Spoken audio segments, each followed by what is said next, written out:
UDF Peermade നിയോജക മണ്ഡലം convention Congress പ്രവർത്തക സമിതി അംഗം രമേശ് ചെന്നിത്തല ഉദ്ഘാടനം ചെയ്തു. UDF അധികാരത്തിൽ വന്നാൽ അടഞ്ഞുകിടക്കുന്ന തേയിലത്തോട്ടങ്ങൾ തുറക്കുമെന്ന് കോൺഗ്രസ് പ്രവർത്തക സമിതി അംഗം രമേശ് ചെന്നിത്തല പറഞ്ഞു. UDF പീരുമേട് നിയോജക മണ്ഡലം കൺവെൻഷൻ ഉദ്ഘാടനം ചെയ്ത് സംസാരിക്കുകയായിരുന്നു അദ്ദേഹം. കഴിഞ്ഞ 10 വർഷം തുടർച്ചയായി ഭരണം നടത്തിയ LDF തോട്ടം തൊഴിലാളികൾക്ക് വേണ്ടി ഒന്നും ചെയ്തില്ല. കടുത്ത ദുരിതത്തിലൂടെ കഴിയുന്ന തൊഴിലാളികളെ കണ്ടില്ലെന്ന് നടിച്ചതിന്റെ തിരിച്ചടി ഇത്തവണ പീരുമേട്ടിൽ LDFന് ഉണ്ടാകും. കടമെടുത്ത് കേരളത്തെ കടത്തിൽ മുക്കിക്കൊല്ലുന്ന ഭരണമാണ് ഇപ്പോൾ നടക്കുന്നത്. ജനങ്ങളെ പിഴിയുകയാണ്. PSC പരീക്ഷയിൽ 1ാം റാങ്ക് നേടിയാലും ജോലി ലഭിക്കില്ല.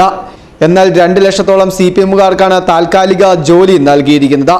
ശബരിമലയിൽ സ്ത്രീകളെ കൊണ്ടുപോകുവാൻ മുഖ്യമന്ത്രിക്ക് വലിയ ആവേശമായിരുന്നു. അയ്യപ്പന്റെ സ്വർണം അടിച്ചുമാറ്റിയത് CPM നേതാക്കളായ 4 പേരാണ് അറസ്റ്റിലായത്. ഇവരെല്ലാം ഇപ്പോൾ പുറത്താണ്. ഭക്തന്മാരെ കബളിപ്പിച്ച സർക്കാരിനെ ജനം പുറത്താക്കുമെന്നും രമേശ് ചെന്നിത്തല പറഞ്ഞു.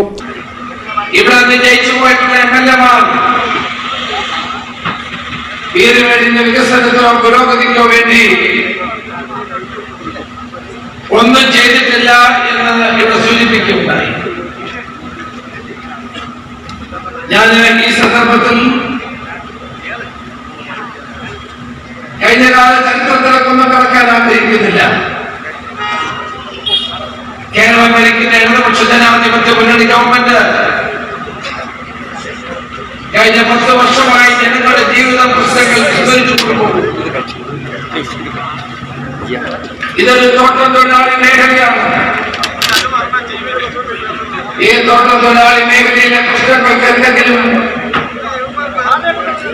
പരിഹാരം കാണുവാൻ കഴിഞ്ഞ 10 വർഷമായി ഗവൺമെന്റ് കഴിഞ്ഞു. യോഗത്തിന് UDF നിയോജക മണ്ഡലം ചെയർമാൻ ആന്റണി ആലഞ്ചേരി അധ്യക്ഷത വഹിച്ചു. നേതാക്കളായ Dean Kuriakose MP, CP Mathew, EM Augusthy, professor MJ Jacob, PK Navas, Philip Joseph, A Muhammad Shaji, Varghese George, Shaji Painadath, Robin Karikkattu, T Siddique തുടങ്ങിയവർ പ്രസംഗിച്ചു. Fest news, Peermade.